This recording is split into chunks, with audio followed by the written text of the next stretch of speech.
శ్రీమహాగణాధిపతయే నమః. ఓం గురుభ్యో నమః. ఓం శ్రీమాత్రే నమః. అరుణాం కరుణాతరంగితాక్షీం ధృతపాశాంకుశపుష్పబాణచాపాం అనిమాదిభిరావృతాం మయూకైః అహమిత్యేవ విభావయే భవానీ. శ్రీమాత్రే నమః. డిసెంబర్ మాస ఫలితాలు. ద్వాదశ లగ్నాల వారికి, లగ్నం తెలియని రాశుల వారికి డిసెంబర్లో అసలు గ్రహస్థితి ఏ విధంగా ఉంది అని చూసుకున్నట్లయితే, ఫస్ట్ ఆఫ్ ఆల్ మనకి రాస్యాధిపతి అయినటువంటి కుజుడు వృశ్చిక రాశిలోని ఉంటూ 7వ తేదీ నుంచి మారుతున్నాడు. అదేవిధంగా రవి కూడా అక్కడే ఉన్నాడు, 16వ తేదీ నుంచి మారుతాడు. అలాగే శుక్రుడు మరియు బుధుడు తులారాశిలో ఉంటూ అదే 7వ తేదీ వృశ్చికంలోకి వస్తున్నాడు. ఇక సింహరాశిలో కేతువు, కుంభరాశిలో రాహువు, మీనంలో శని, గురువు వచ్చేసి చూసుకున్నట్లయితే మిథునంలోకి ఎంటర్ అవుతున్నాడు, వక్రించుకుంటే వెనక్కి వచ్చి. ఈ యొక్క గ్రహస్థితిని అనుసరించి అయితే ఈ 6వ తేదీ ఎంటర్ అవుతున్నాడు ఆయన.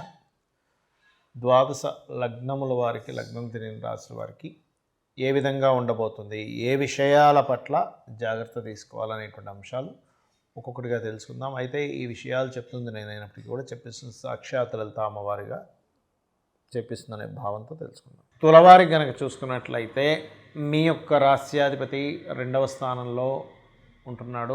ఎప్పుడైతే 2వ స్థానంలో రాస్యాధిపతి వెళ్ళి మిగతా గ్రహాలతో కూడా కలిసి ఉంటున్నాడో, ఇది ఒక రకంగా చెప్పాలంటే 2 విధాలైనటువంటి యోగాలు ఇస్తుంది. ఒకటి ధనయోగము, రెండవది కొంత కుటుంబ సభ్యులతో ఘర్షణ యోగాన్ని ఇస్తుంది. అయితే ఇక్కడ పౌరుష పరాక్రమ స్థానంలోకి ఎప్పుడైతే 7వ తేదీ నుంచి కుజుడు మారుతాడో, అక్కడ కొంచెం కమ్యూనికేట్ చేసేటప్పుడు అన్నదమ్ముల విషయాల్లోని కొంత జాగ్రత్తగా ఉండాలి. అదేవిధంగా భూమి మూలంగా కూడా ధనయోగాన్ని ఇస్తున్నాడు. కాకపోతే సంతానం కోసం ప్రయత్నం చేసేటువంటి వారు, పితృదేవత దోషాలు ఉండేటువంటి వారు కొంచెం పితృతర్పణాలు చేయడము, పితృదేవతలకి స్వయం పాకం ఇవ్వడం మంచిది. ఇప్పుడు ఉండేటువంటి పంచమ రాహు మూలంగా 6 శుక్రుడు మంచివాడే. మనం నిత్యం డైలీ చేసే కర్మ కనుక సిస్టమేటిక్గా చేసుకుంటూ వెళ్తుంటే మంచి రిజల్ట్స్ వస్తాయి. అలాగే కాస్త ఈ 7వ అధిపతి ఎప్పుడైతే 2వ స్థానంలో ఉన్నాడో, అది కూడా కుటుంబ స్థానంలో ఉన్నాడో, జీవిత భాగస్వామి పార్ట్నర్స్ మనగా కొంత ఫైనాన్స్ ప్రొడ్యూస్ అవ్వడము, అందులోని ఆ కుజుడైనందుకు ఓన్ హౌస్లోకి వచ్చినందుకు ఫస్ట్ మ్యారేజ్ ఏదైనా డిస్టర్బ్ అయినటువంటి వారికి సెకండ్ మ్యారేజ్ అవ్వడానికి ఎక్కువగా యోగ్యత పెరగడము, మరియు ఇక్కడ జాబ్ సంబంధించినటువంటి విషయాల్లో ఉన్న ప్రదేశం నుంచి కొంచెం ఇతర ప్రాంతాలకు వెళ్ళడం ద్వారా జాబ్ కలిసి రావడము, ఫార్మసీ, మెడికల్ రిలేటెడ్ రంగాల్లో ఉండేటువంటి వారికి ఖచ్చితంగా ఇక్కడ మీకు గ్రోత్ అనేటువంటిది ఉంటుంది. ఇన్వెస్ట్మెంట్స్కి సరైన సమయం, దాని గురించి టెన్షన్ పడాల్సిన అవసరం లేదు. కాకపోతే ఫస్ట్ వీక్ ఇన్వెస్ట్మెంట్ చేయడం మంచిది.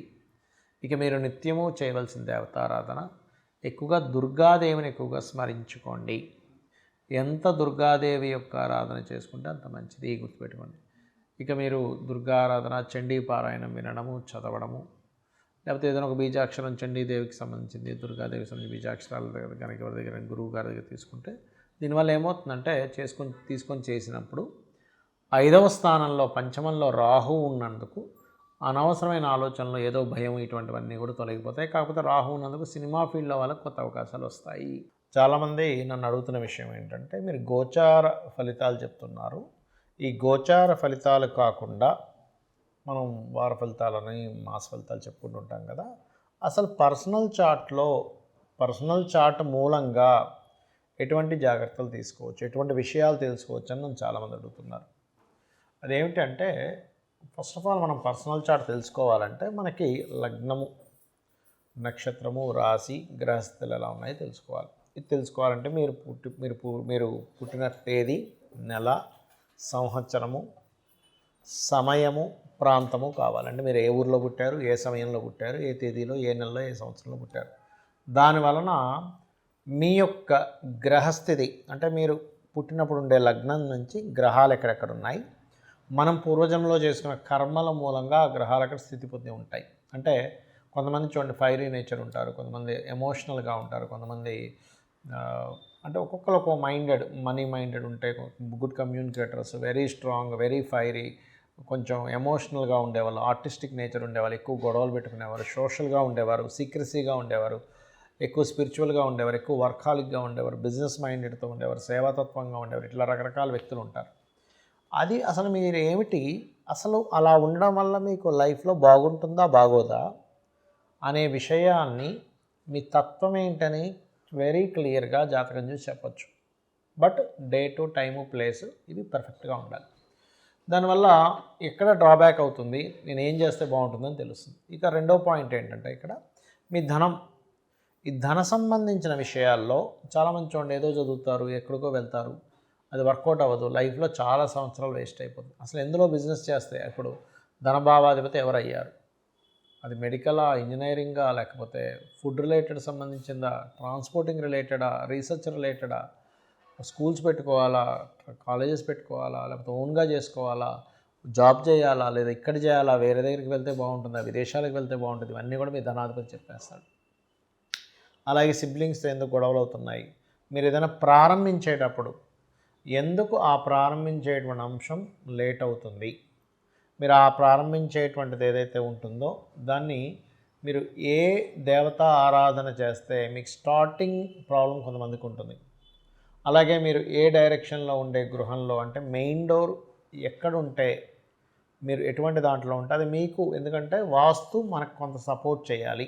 గుర్తుపెట్టుకోండి, జాతకం ఎంత సపోర్ట్ చేస్తుందో వాస్తు మీకు సపోర్ట్ చేసినప్పుడు బాగుంటుంది. కాబట్టి దీనికి ఏంటి, మీరు ఎప్పుడు గృహం తీసుకుంటే మంచిది, ఎలాంటి గృహం తీసుకుంటే మంచిది, ఏ డైరెక్షన్లో ఉంటే మంచిది, అది అసలు మీ పేరు మీద తీసుకోవచ్చా లేదా, మీ జీవిత భాగస్వామి పేరు మీద తీసుకుంటే మంచిదా, లేకపోతే మీ పిల్లల పేర్ల మీద తీసుకుంటే మంచిదా అనేది ఒక లెక్క ఉంటుంది. అలాగే ఇక్కడ సంతాన అభివృద్ధి అనుకోండి, ప్రేమ వ్యవహారాలు అనుకోండి, ప్రేమించి పెళ్లి చేసుకుంటారా, లేకపోతే నార్మల్గా ఇంట్లో వాళ్ళు చూసిందేనా, లేకపోతే 2 వివాహాలు ఉన్నాయా, ఒకవేళ జీవిత భాగస్వామిని ఇంకా తప్పించుకోలేని స్థితులు ఉంటాయి కొంతమందికి ర్యాష్గా ఉండేవాళ్ళు, రకరకాల వ్యక్తులు వస్తూ ఉంటారు. మనం యాక్సెప్ట్ చేయవలసిన పరిస్థితి ఉంటుంది కొన్నిసార్లు. అలా అసలు ఏమైనా ఉందా, లేకపోతే కలిసి ఉండకుండా విడిపోతారు, ఇవన్నీ కూడా మీ జన్మజాతకంలో ఉంటాయి, గుర్తుపెట్టుకోండి. అది ఇంకోటి ఏంటంటే రుణరోగ శత్రుస్థానాలు, 6th హౌస్, అలాగే ఆ విషయాల గురించి తెలుస్తుంది, మీ కెరియర్ గురించి తెలుస్తుంది, మీ విదేశీ యోగం గురించి తెలుస్తుంది, మీరు ఏ బిజినెస్ చేస్తే బాగుంటుందో తెలుస్తుంది. ఇప్పుడు మీకు నడుస్తున్న మహాదశ ఎటువంటి రిజల్ట్స్ ఇస్తుంది, ఈ రిజల్ట్స్ నుంచి మీరు మంచి అవుట్పుట్ రావాలంటే మీరు ఏం చేయాలి, అలాగే మీరు పర్టికులర్గా ఈ యొక్క మహాదశల్లో ఏ అంతర్దశల్లో బాగుంటుంది బాగోదు అనేటువంటి అనేకమైనటువంటి అంశాలు, మీ పాస్ట్లో జరిగినవి కానివ్వండి, మీకు ప్రజెంట్లో జరుగుతున్నవి కానివ్వండి, మీకు ఫ్యూచర్లో ఉండేటువంటి కొన్ని అంశాలు కానివ్వండి, ఇవన్నీ కూడా మీ పర్టికులర్గా మీ పర్సనల్ చార్ట్లో అది ఎలా ఉంది అనేటువంటి చెప్పేదే మీ జన్మజాతకం. మరి గోచార ఫలితాలు ఎందుకు చెప్పుకుంటున్నాం అంటే, మనం పని చేస్తున్నాం, ఒక బిజినెస్ చేస్తున్నాం, మార్కెట్ బాగుంది, బిజినెస్ బాగా సాగుతుంది, మార్కెట్ అంతంత మాత్రంగా ఉంది, అంత గొప్పగా సాగదు కదా.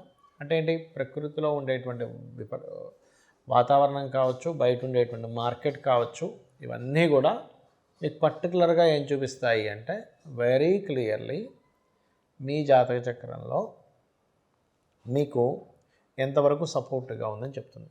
అయితే దీంతోపాటు మీరు అసలు ఏ దేవత ఆరాధన చేసుకుంటే వీటన్నిటి నుంచి బయటపడతారు.